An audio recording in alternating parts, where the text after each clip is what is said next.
middle school families.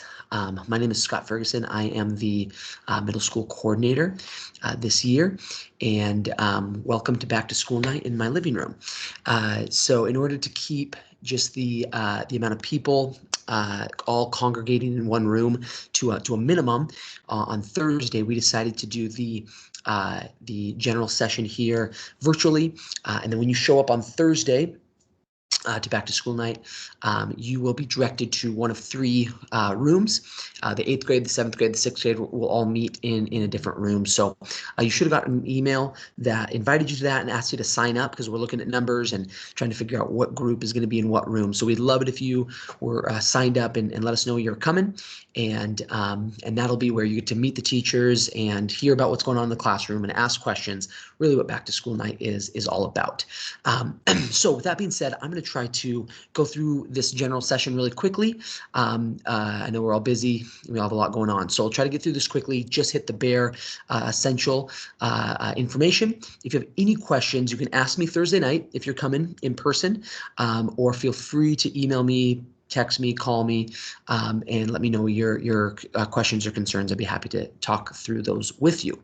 So without further ado, let's go ahead and dive into our information here. Okay, well, as most of you know, our mission is to provide a gospel-centered education every day for every student. That's our heartbeat. We want more than anything else for every student to love and follow Jesus Christ. That's the most important thing. And we do obviously teach them. We do a lot of fun activities, but really everything we do is meant to point them back to Christ and who He is. Our three core values are biblical, vibrant, relational. So biblical, everything we do is through the lens of God's word. That doesn't just happen in Bible class. That's science, it's math, it's history. Everything we do is through a biblical worldview. Vibrant is what kind of describes our classroom instruction. So our teachers are using best practices. We engage students with all sorts of different teaching strategies. We really strive for a balanced approach. And so we use technology. We used a project-based instruction. But we also have traditional instruction as well. We're trying to hit all of those different learning modalities so we can best reach each student. And then relational, and that's, I think, one of our biggest distinctives as a private school is how we relate to one another. That's both teachers to students, how our teachers love and care for each and every individual student, and then how our students relate to one another. And so we promote healthy relationships in our middle school, and we're not perfect by any means, but it is an amazing place to work, where we can encourage kids to love and honor Christ and to seek after those sorts of relationships. And so it has been amazing to see these students these last couple days, and it's been so awesome to see how they are excited about school and get to connect with them again. It's been so good. So relationships are a huge part of our middle school program. So our theme this year, again, is rooted, kind of rooted 2.0. But this year it is, we're taking kind of a little bit of a different theme verse. And so let me read that for you. It really is a beautiful picture of what we want each student to be. So this is really what we want the description for every student in our school to be. It comes from Jeremiah chapter 17, verses 7 and 8. It says this: "Blessed is the man, blessed is the student who trusts in the Lord, whose trust is the Lord. He is like a tree planted by water that sends out its roots by the stream and does not fear when heat comes, for its leaves remain green, and is not anxious in the year of drought, for it does not cease to bear fruit." There will be hard things about this year, right? Drought is going to come, heat's going to come, and the question is going to be, are we rooted in Christ, or are we trying to sink our roots into something else? And if we're rooted in Christ, what that verse promises is our leaves are going to remain green and we're not going to cease to bear fruit. And man, what a beautiful picture that is for all of us, for parents and for students and for teachers. That's what we want in our middle school. So a couple just kind of logistical things. I want to talk a little bit about drop off and pickup. First of all, I want to thank you for your patience. We had quite a backup on Friday, and so thank you for hanging in there with us. We're still trying to figure out all the different procedures there. The middle school entrance, I just want to give you a little bit of a preview. The entrance of where our middle schoolers are going to enter the building may change. We're looking at potentially doing a different entrance for the middle school that will help alleviate some of our staffing inside the building. And so we'll get that information out to you. It'll be a minor change. Is in terms of the drop off and the temperature scans, that should all stay the same. Again, if we see that a change is needed, we will be willing to make it. But for now, I think we're going to keep the protocols relatively similar. But be looking for maybe a little bit of a change in terms of how the middle schoolers enter the building. And then one thing I just wanted to make really clear, middle school students should meet their younger siblings, if they have younger siblings, after school outside. And then what we recommend is you as a family picking up your students in the youngest sibling's designated parking spot. So if you have a second grader, a fifth grader, and a seventh grader, then we would recommend you pick up at the second grade lot, whatever their designated pickup is, and make your seventh grader and fifth grader walk, kind of make it easy on your younger kiddos. So that's what we recommend. Again, really, it's a family decision. So whatever works best for your family, we recommend, or we want you to do that. But that's our recommendation there. Again, if you're having issues with that before school or after school, please let us know. We'd be happy to kind of help you through that process. Okay, I want to talk a little bit about fundraiser this year. It's going to look a little bit different, but some of the basic principles are the same. So one thing just to keep in mind, the funds that we raise in our fundraiser go directly towards your students' class activities. So last year, we weren't able to do some of those class activities, and some of that money was able to roll over. And so we have some funds to begin with, which is nice. And so that may impact our goal amount, but we'll have more of that information to you following, in the upcoming weeks. The goal amount will be class specific. And so you'll be getting specific information depending on what grade your student is in terms of the goal we want each family to raise. So there are really kind of three ways to reach your goal amount. So number one, we're gonna do a rooted fundraiser again. So if you were here last year, you remember that fundraiser, and that was actually really successful. We brought in over $2,000 for our middle school selling our rooted apparel. So we're going to launch that again. Not a lot of new families in our system. So that gears was really successful last year in selling that. We've added a couple new colors, a little variation in our apparel. We've added a mask and potentially adding a gaiter.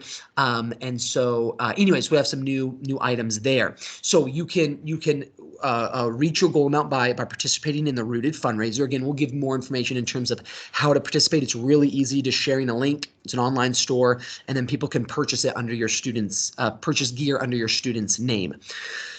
Our second fundraiser, we're still trying to figure out with our different COVID protocols and procedures, going door to door, probably not the smartest thing this year. So we're trying to figure out what that's going to look like.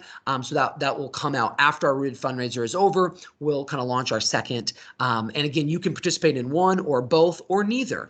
So the third option would be just paying the goal amount out of your pocket. If you don't want to participate in the fundraiser, that's totally fine. And you'd pay that goal amount out of pocket. So again, if you have any questions on fundraisers, let me know, and more information in terms of details and specifics will be coming soon.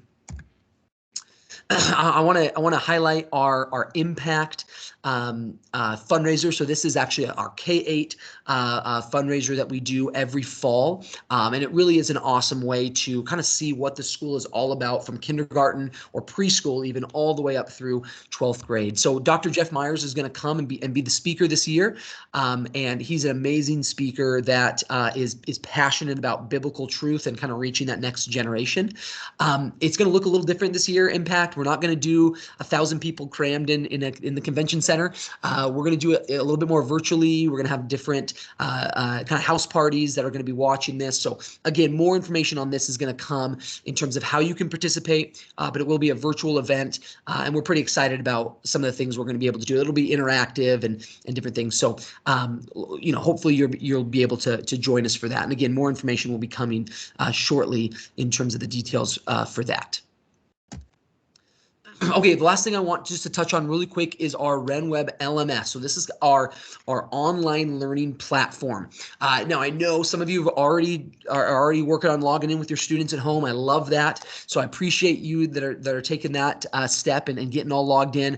I would really encourage you to do this with your student. Write down their password, write down their information. This is going to be the tool to check in on your students in terms of what is due, when it's due, all of those pieces. So I really want you to get comfortable with this system and find a way to navigate this with your student so you can best support them in their learning. So really quickly, I want to do just a really brief login reminder. So I'm going to jump over to my my web here, my browser. So again, the way you get to the LMS is simply by typing lms.renweb.com. Okay, you do it once and your browser will recognize it and it'll save it. You can bookmark it, right? Get it to a spot that's going to work for you. What's going to show up here is going to be your login information. Okay, district code is as it says there, NCS-WA. Your username, now your username for your student is going to be the first letter of their first name followed by their last name at nwcstudent.org. So if I was going to log in as Megan Cordis, I would log in like this. You can see I've already kind of done that with her, okay? But you do M for Megan, full last name Cordis at nwcstudent.org, okay? Again, I emailed this information out, a couple weeks ago in your welcome back letter. And then your username, and we kind of defaulted everyone's username to capital NWCS dot 2020. And so again, that's the default password, and I can show you how to change that password if you want to. Okay, so Megan's already changed her password, and I don't know what it is, so I can't log in as her. So I'm going to log in as myself. My username looks a little bit different. Okay, but once your student logs in, you're going to see this screen, okay, and each box represents a new class. Now, again, this is my teacher view, so I have two sections of Bible, two sections of science, a math class down here. So you'll see that it'll look a little bit different, but basically the same structure.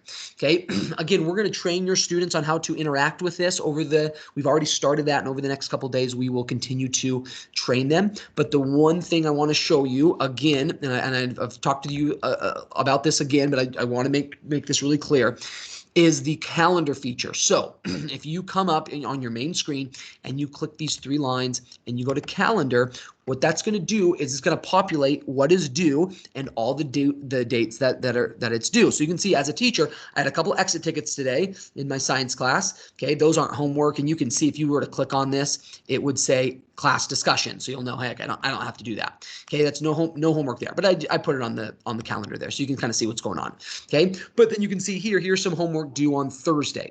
Okay, we've color coordinated our middle school, so it's a nice and easy pattern here. Anything that's red is going to be math, gray is Bible, green is science, and I can't remember what history and English are, but you'll see those colors. So they're all color coordinated, so you can kind of keep track.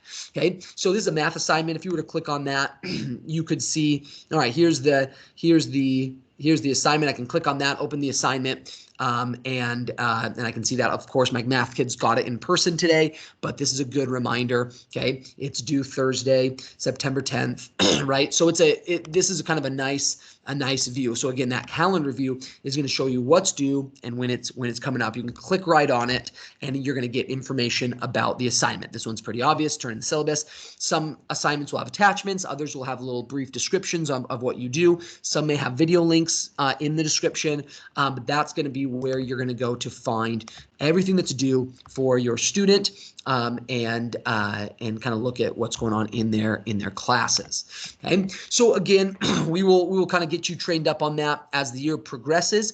But I wanted to remind you of how to log in. Please do that with your student. If you're having any issues, I can change your username or tweak it or change your password and fix all those. So just email me. I really don't mind doing that, and we'll make sure in the next week or so to get everyone logged in, so that you can kind of see what your student has due.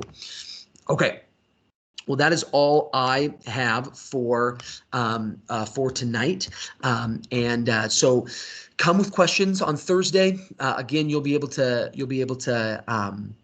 meet the teachers, talk with them, ask questions, which will be really good. So we're excited to see you on Thursday. Please let me know if you have any issues, any questions. I'll be happy to get back to you on that. All right. Thank you so much, guys, and we'll see you soon.